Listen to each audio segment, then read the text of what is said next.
Hello बच्चों। बेटा आज का टॉपिक ना थोड़ा सा ज़्यादा ट्रिकी तो नहीं कहेंगे, बट हाँ थोड़ा सा ज़्यादा चीज़ें ध्यान रखने वाली हैं। तो पहले ही कॉपी पेंसिल हाथ में रखना और उसको एक एक बात को, सारी सारी चीज़ों को आप नोट करते हुए चलना। तो आज का क्या है टॉपिक, दैट इज़ दो ऐसे रिजल्ट्स हैं जिनको मैंने तुम्हें पहले भी बोला था कि मैं थोड़ा इनके बारे में अलग से क्लास लेके बताऊंगा कि इनकी ट्रीटमेंट कैसे होनी है। तो सबसे पहला हम उठा रहे हैं बेटा workman compensation reserve. Workman compensation reserve क्या होता है? It is a reserve that is created against free profit to meet future liability arising due to mishappening and accidents of the workman. जैसे कि आपने डेफिनेशन में पढ़ा कि अगर फ्यूचर में कोई भी मिसहैपनिंग होती है या कोई भी एक्सीडेंट होता है तो कई बार देखा गया है कंपनी को उसका काफ़ी ज़्यादा कहते हैं नुकसान उठाना पड़ता है, काफ़ी ज़्यादा कंपनसेशन देना पड़ता है। तो कंपनियां पहले ही अपने प्रॉफिट में से एक रिजर्व क्रिएट करके रखती हैं ताकि अगर ऐसी फ्यूचर में कोई नुकसान या कोई भी चीज़ होगी तो हम उसके अगेंस्ट अपने वर्कर्स को इतनी पेमेंट कर देंगे।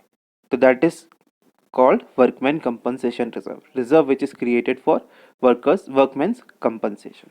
Clear? अब इसके कई सारे केसेस है, कई सारे केसेस है। तो अभी हमने क्या करना है, अभी हमने वही सीखना है कि कैसे कैसे हर एक केस को करना है। एक एक करके नोट करते रहिए, अच्छे से समझिए सारे केसेस को, आपको अच्छे से क्लियर हो जाएगा। मैं केसेस को ज़्यादातर एग्जांपल्स के थ्रू ही समझाऊंगा तो ऑटोमेटिकली क्लियर हो जाएगा आपको।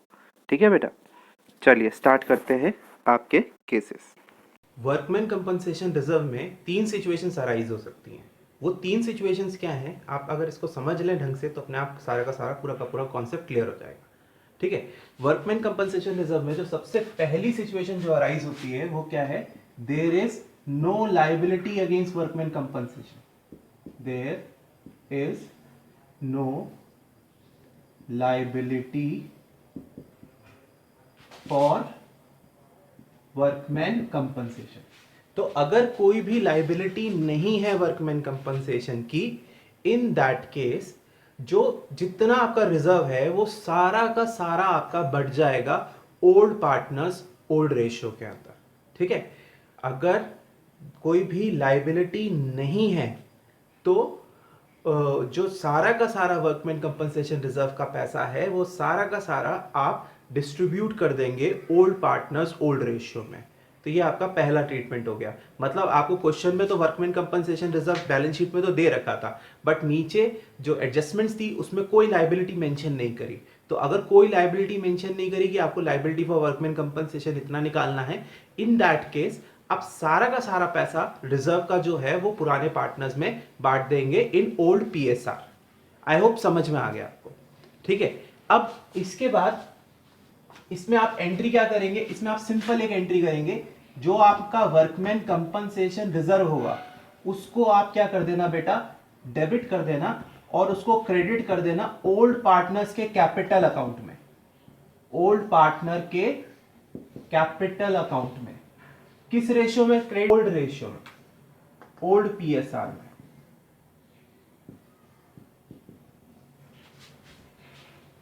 तो if there is no liability for workman compensation reserve आप सारा का सारा डिस्ट्रीब्यूट कर देंगे ओल्ड पार्टनर्स में ओल्ड रेशियो के अंदर। ठीक है। उसके लिए एंट्री क्या आएगी? Workman compensation reserve account debit to old partners capital account in old ratio. अब हम मूव करते हैं सिचुएशन 2 के ऊपर। सिचुएशन 2 क्या कहती है? तो सिचुएशन 2 में अगर हम देखेंगे तो there is a liability against workman compensation. ठीक है। लाइबिलिटी मेंशन है, क्वेश्चन में मेंशन है, लेकिन वो जो लाइबिलिटी है वो वर्कमैन कंपनसेशन रिजर्व के अमाउंट से कम है। ठीक है। मैं आपको हेडिंग क्या है आपका? देयर इज लाइबिलिटी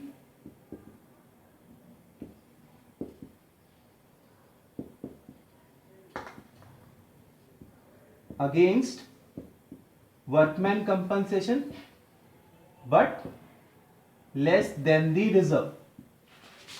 ये आपकी सिचुएशन सेकंड हो गई। There is a liability against workman compensation but it is less than the reserve.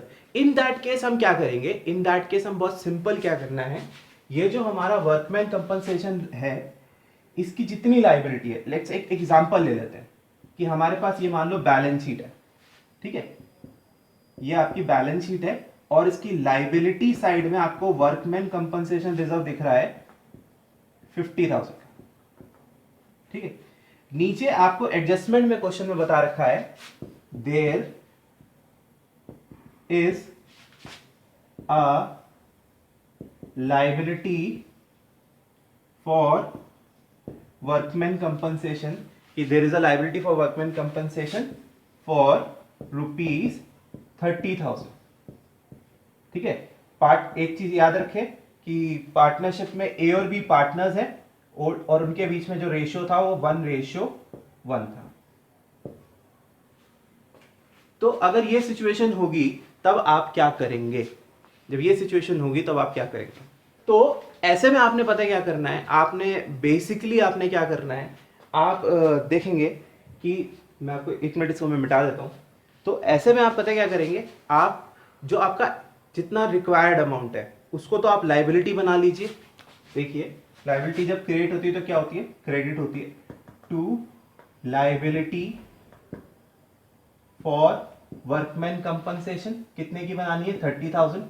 ये 30,000 कहां से आएंगे? ये 30,000 आएंगे वर्कमैन कंपनसेशन रिजर्व से।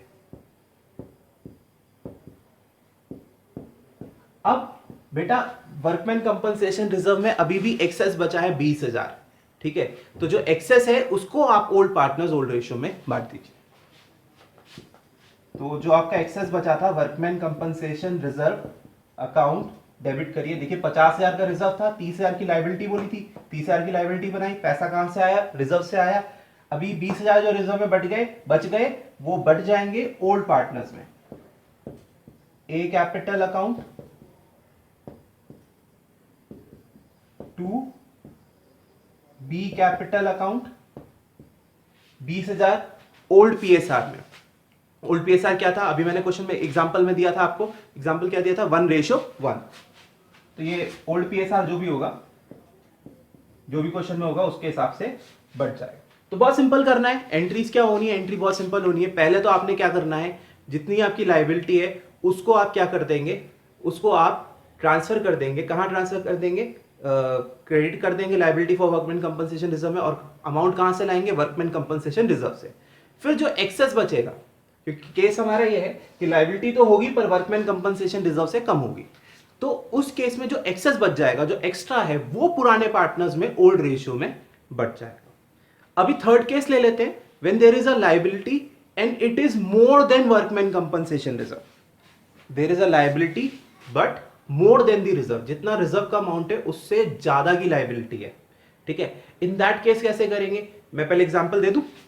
सारा चीज वैसे ही सेम है कि आपका एग्जांपल जो पिछला वाला हमने उठाया था कि आपकी बैलेंस शीट में वर्कमैन कंपनसेशन रिजर्व दिखाई दे रहा था 50,000, लेकिन इस बार एडजस्टमेंट में क्या कहा है? एडजस्टमेंट में ये कहा है liability for workman compensation is 60,000। तो देखें वर्कमैन कंपनसेशन रिजर्व तो है, पर क्वेश्चन में क्या बोला है कि there is a liability for workman compensation. Liability for workman compensation कितनी दे रखी है? 60,000। तो रिजर्व 50 है, लाइबिलिटी 60 है, यानी 10,000 की लाइबिलिटी हमें क्या करनी पड़ेगी और क्रिएट करनी पड़ेगी। तो देख लेते हैं एंट्री कैसे होगी। बहुत सिंपल है बेटा। इस केस में क्या होगा, मैं मिटा दे रहा हूं उसे। तो देखिए जो आपकी लाइबिलिटी क्रिएट करनी है वो लाइबिलिटी को आप क्रिएट करेंगे कितने पे? लाइबिलिटी फॉर वर्कमैन कंपनसेशन कितना होगा आपका? 60,000। क्रेडिट करा आपने 60 से और डेबिट कर दीजिए liability for workman compensation. Liability for workman compensation आपने क्रेडिट कर दिया 60 से। अब आप इसे क्या करिए, डेबिट किसे करेंगे? पहले तो वर्कमैन कंपनसेशन रिजर्व से ही अमाउंट आएगा क्योंकि बनाया ही उसको इस पर्पस के लिए था। तो workman compensation reserve account debit हो गया आपका कितने से? 50,000 से। लेकिन अब प्रॉब्लम यह है कि हमें लाइबिलिटी 60 की है, रिजर्व हमारे पास 50 से ही दे सकता है। भाई रिजर्व में 50 पड़े तो मैक्सिमम रिजर्व डेबिट 50 से ही हो पाएगा। अभी 10,000 रुपए अभी भी रह गए, ये 10,000 रुपए कहां से आएंगे? ये 10,000 रुपए आने का सोर्स क्या रहेगा? ये 10,000 रुपए आने का सोर्स रहेगा रिवैल्यूएशन। वो 10,000 रुपए का लॉस कहां से कवर किया जाएगा? रिवैल्यूएशन के थ्रू करा जाएगा। तो वो हम डेबिट करेंगे, रिवैल्यूएशन अकाउंट डेबिट। तो ये हो गए आपके तीनों cases relating to workman compensation reserve. Okay, तो हमने वर्कमैन कंपनसेशन रिजर्व सीख लिया। अब हमारा अगला टॉपिक है that is investment fluctuation reserve. Investment fluctuation reserve कैसे होगा, कैसे करना है, इसको समझ लेते हैं। बेटे पहले तो इसका मतलब समझो। ये रिजर्व है जो इसलिए क्रिएट किया जाता है ताकि कल जब इन्वेस्टमेंट की वैल्यू अगर फ्यूचर में गिरती है, ठीक है, इन्वेस्टमेंट्स की वैल्यू तो मार्केट के हिसाब से ऊपर नीचे होती रहती है कई इन्वेस्टमेंट्स की वैल्यू, तो कल अगर फ्यूचर में इन्वेस्टमेंट्स की वैल्यू गिरती है तो उससे हम होगा हमें नुकसान।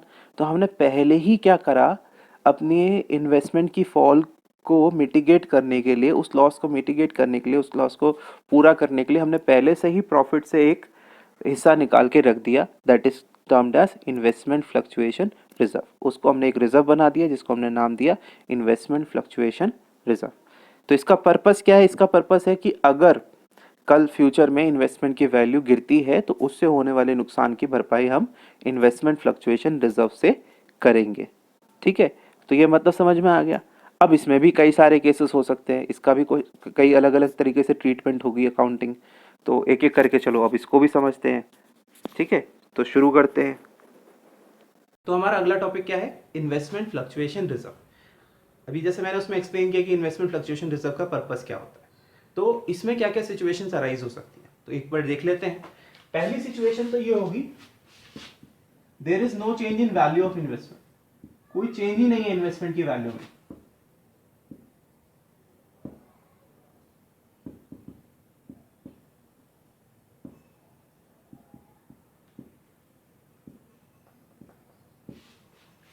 अगर कोई चेंज ही नहीं है वैल्यू ऑफ इन्वेस्टमेंट में, तो ऐसे में जो आपका वर्कमैन कंपनसेशन रिजर्व है उसका उसका आपका कोई अभी मतलब ही नहीं हो जाता। आप उसको क्या कर दीजिए, ओल्ड पार्टनर्स को ओल्ड रेशियो में उसको बांट दीजिए। तो एंट्री क्या बनेगी आपकी? एंट्री बहुत सिंपल बनेगी, मैं आपको समझाता हूं। आपका जो इन्वेस्टमेंट फ्लक्चुएशन रिजर्व होगा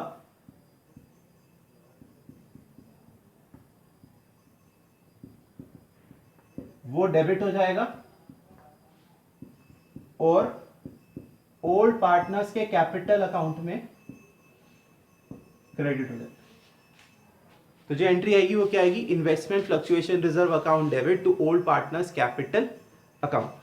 तो ओल्ड पार्टनर्स के कैपिटल अकाउंट में आईएफआर को आप डेबिट करेंगे और ओल्ड पार्टनर्स के कैपिटल अकाउंट में आप क्या कर देंगे? उसको क्रेडिट कर देंगे। ठीक है, किस रेशियो में करेंगे? ओल्ड पीएसआर में। एग्जांपल दे देता हूं, लेट्स टेक कि आपके पास इन्वेस्टमेंट थी, बैलेंस शीट में एसेट में दिख रही थी 70,000 और नीचे एडजस्ट और सॉरी लायबिलिटी में इन्वेस्टमेंट फ्लक्चुएशन रिजर्व भी था 20,000 रुपए का। एडजस्टमेंट में कुछ नहीं दे रखा था इन्वेस्टमेंट से रिलेटेड, एडजस्टमेंट में इन्वेस्टमेंट से रिलेटेड कुछ भी नहीं दे रखा था। तो अगर इन्वेस्टमेंट से रिलेटेड कुछ भी नहीं दे रखा था तो ऐसे हालात में हम क्या करेंगे? ऐसे हालात में जितना भी आपका रिजर्व का पैसा है वो सारा का सारा ओल्ड पार्टनर्स में बांट देंगे। किस रेशियो में बांटेंगे? ओल्ड पीएसआर में बांटेंगे।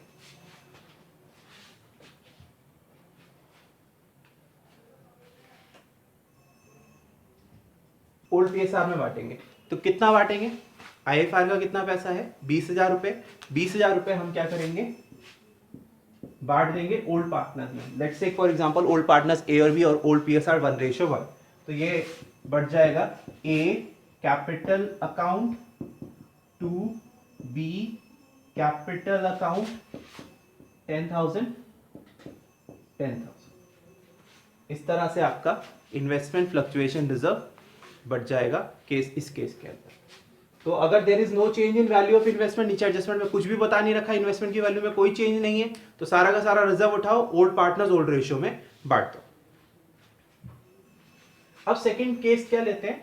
There is a increase in value of investment. Investment की वैल्यू घट नहीं रही है, बढ़ रही है, इन दैट केस क्या करेंगे?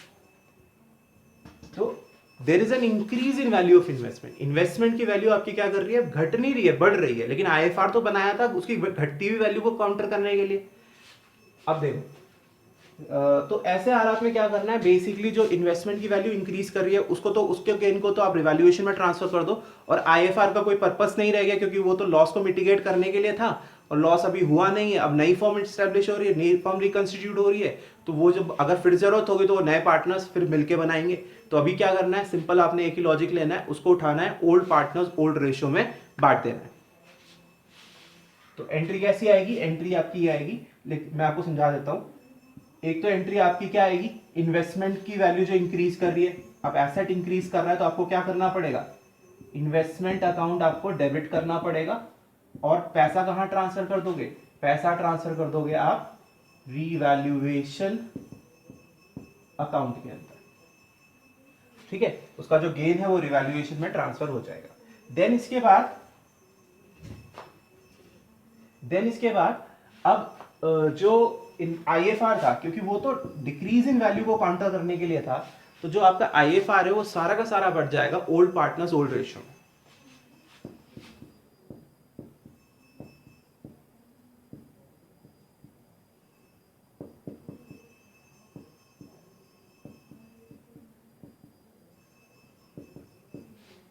ओल्ड पार्टनर्स ओल्ड रेशियो में बढ़ जाएगा। तो ये आपके लिए ट्रीटमेंट हो जाएगी, एंट्री हो जाएगी। एग्जाम तो हम इसका एग्जांपल ले रहे थे, तो एग्जांपल कैसे लेना है देखते हैं।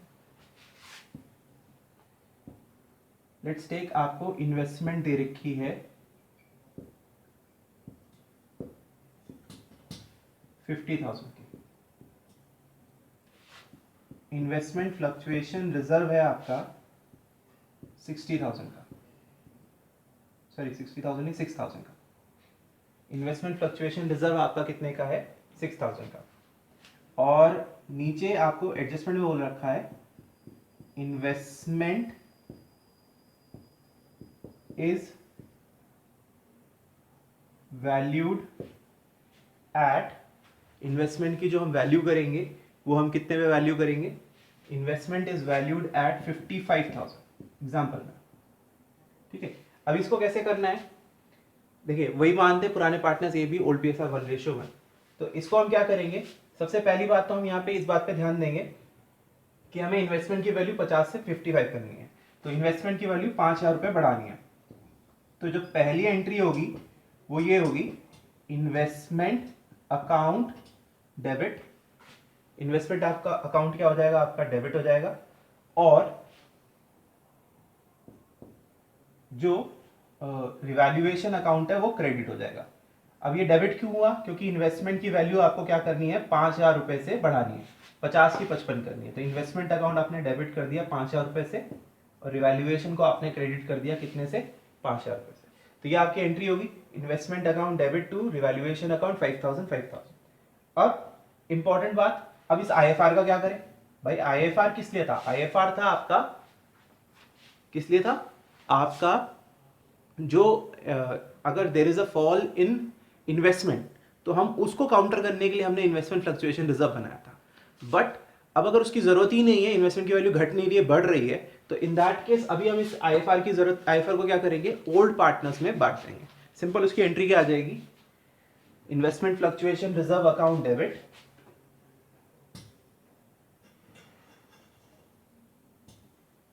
तो इसकी एंट्री आनी है आपकी investment fluctuation reserve account debit, और आप उसको क्या करेंगे? ए और बी पार्टनर में क्या कर देंगे? बांट देंगे, ठीक है? तो जितने का भी अमाउंट होगा, let's say for example amount कितना है उसका, जिसमें कितना है? 6,000 रुपए दे, तो ये 6,000 रुपए ए और बी में ओल्ड पीएसआर में 3,000 बढ़ जाएंगे, ठीक। तो ये हो गया आपका केस नंबर सेकंड। इसका आपका there is an increase in value of investment. अब केस नंबर 3, केस नंबर 3 जरा ध्यान से समझना, वो थोड़ा सा कंफ्यूजिंग है। तो हमारा केस नंबर 3 क्या है? There is a decrease in value of investment. तो अगर decrease in value of investment है तो उसमें ना बेसिकली ना दो सिचुएशन और अराइज हो सकती है, दो ये पॉसिबल टर्न आउट होगा, दो अलग अलग सिचुएशन अराइज करने के लिए। वो दो अलग अलग सिचुएशन क्या है कि पहली सिचुएशन ये है कि there is a decrease in value of investment, अगर इन्वेस्टमेंट की वैल्यू डिक्रीज कर रही है तो पहला क्या है कि fall in value of investment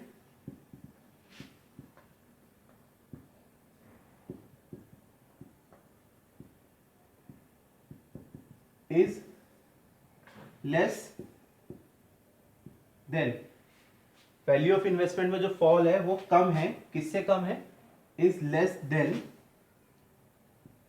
investment fluctuation reserve.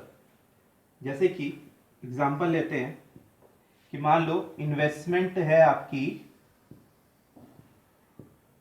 50,000 की और इन्वेस्टमेंट फ्लक्चुएशन रिजर्व आपका लेट्स टेक फॉर एग्जांपल 5,000, ठीक है। और एडजस्टमेंट में बता रखा था कि investment is valued at revalued eight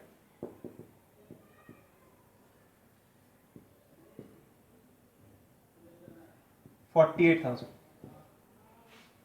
अब इन्वेस्टमेंट की वैल्यू कितनी है 48,000, तो 50,000 की इन्वेस्टमेंट थी, उसकी वैल्यू कितनी है 48,000, यानी इन्वेस्टमेंट की वैल्यू क्या कर रही है, इन्वेस्टमेंट की वैल्यू क्या कर रही है 2,000 रुपए घट रही है। तो इन्वेस्टमेंट की वैल्यू घटाएंगे, क्या करेंगे, सिंपल इन्वेस्टमेंट अकाउंट को आप क्रेडिट कर देंगे 2,000 से, और डेबिट किसे करेंगे, ऑब्वियस बात है आपने बनाया इसीलिए था इन्वेस्टमेंट फ्लक्चुएशन रिजर्व अकाउंट को, तो 2,000 वहां से डेबिट हो गया। तो एंट्री, पहली जो एंट्री होनी है वो क्या होनी है, पहली एंट्री ये होनी है कि इन्वेस्टमेंट फ्लक्चुएशन रिजर्व अकाउंट आपका क्या हो जाएगा, डेबिट हो जाएगा, और इन्वेस्टमेंट अकाउंट आपका क्या हो जाएगा, क्रेडिट हो जाएगा। सीधा पहली एंट्री तो यही होगी। अब इसमें एक और एंट्री होगी, एक और एंट्री क्या होगी, एक और एंट्री वही होगी कि जो आपका जो आईएफआर बच गया, अब जैसे 5,000 का इन्वेस्टमेंट, 5,000 का आईएफआर था, आपको जरूरत उसमें से कितने की पड़ी, आपने उसमें से डेबिट कितने का किया, 2,000 किया ना, 3,000 अभी भी बाकी रह गए।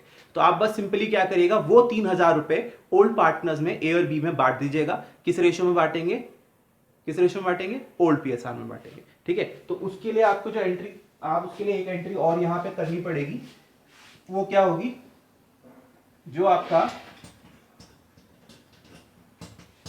बचा हुआ आईएफआर है उसको आप ओल्ड पार्टनर्स में बांट देंगे।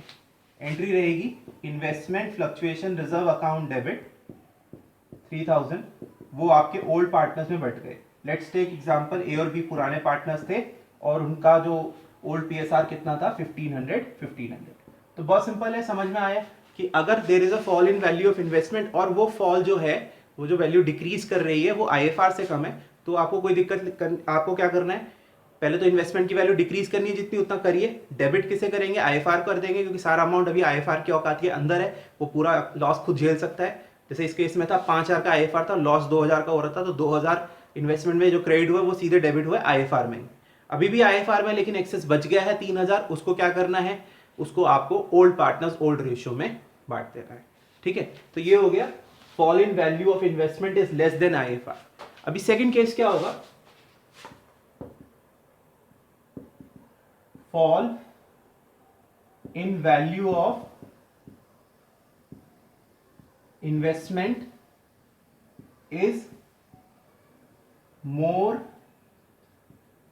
Then value of investment fluctuation reserve. जैसे एग्जांपल ले लेते हैं कि आपका इन्वेस्टमेंट थी 50,000, इन्वेस्टमेंट फ्लक्चुएशन रिजर्व था आपका 5,000 का। अभी हुआ क्या, अभी हुआ ये कि नीचे उसने क्या बोला, there is a fall in value of investment, investment की वैल्यू में हमारा क्या हो गया, फॉल है, ठीक है। और वो कितना है, वो है 7,000 रुपए से, मतलब investment is valued eight 43,000, investment is valued eight 43,000। तो जो आपका इन्वेस्टमेंट है उसकी नई वैल्यू कितनी है, उसकी नई वैल्यू है 43,000, ठीक है। Investment is valued eight 43,000। अभी इन्वेस्टमेंट 50,000 की थी, उसने कहा नई वैल्यू इन्वेस्टमेंट की है 43,000 और IFR कितने का है 5,000।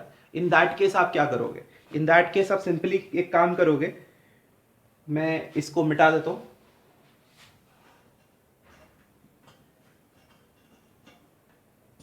इन दैट केस देखो, आपको इन्वेस्टमेंट की वैल्यू घटानी है 7,000 रुपए से। आप इन्वेस्टमेंट को क्रेडिट करो टू इन्वेस्टमेंट अकाउंट 7,000 से, पर डेबिट कहां जाएगा? लॉस ये आएगा, कवर कहां से होगा? पहले तो नंबर लगेगा रिजर्व का, IFR का, क्योंकि उसका पर्पस ही उसको क्रिएट करा, इसीलिए क्रिएट क्या करा था कि अगर इन्वेस्टमेंट की वैल्यू गिरेगी तो उस लॉस को हम कहां से काउंटर करेंगे? उस लॉस को हम काउंटर करेंगे इन्वेस्टमेंट अकाउंट के, वो IFR के थ्रू। तो हम ये 7,000 का IFR को डेबिट करेंगे, इन्वेस्टमेंट फ्लक्चुएशन रिजर्व को डेबिट करेंगे 5,000 से। अब सर 5 क्यों करे, 7 क्यों नहीं करे? अरे उसमें थे ही 5 यार, 7 कहां से कर दो? ठीक है ना, तो 5 वहां से डेबिट हो गए। अभी भी 2,000 का लॉस और हो रहा है, 7,000 से इन्वेस्टमेंट की थी, तो वो 2,000 कहां से रिकवर होंगे? IFR तो खत्म हो गया पूरा का पूरा। इन दैट केस वो 2,000 रुपए कहां से आने हैं? रिवैल्यूएशन अकाउंट से आने हैं।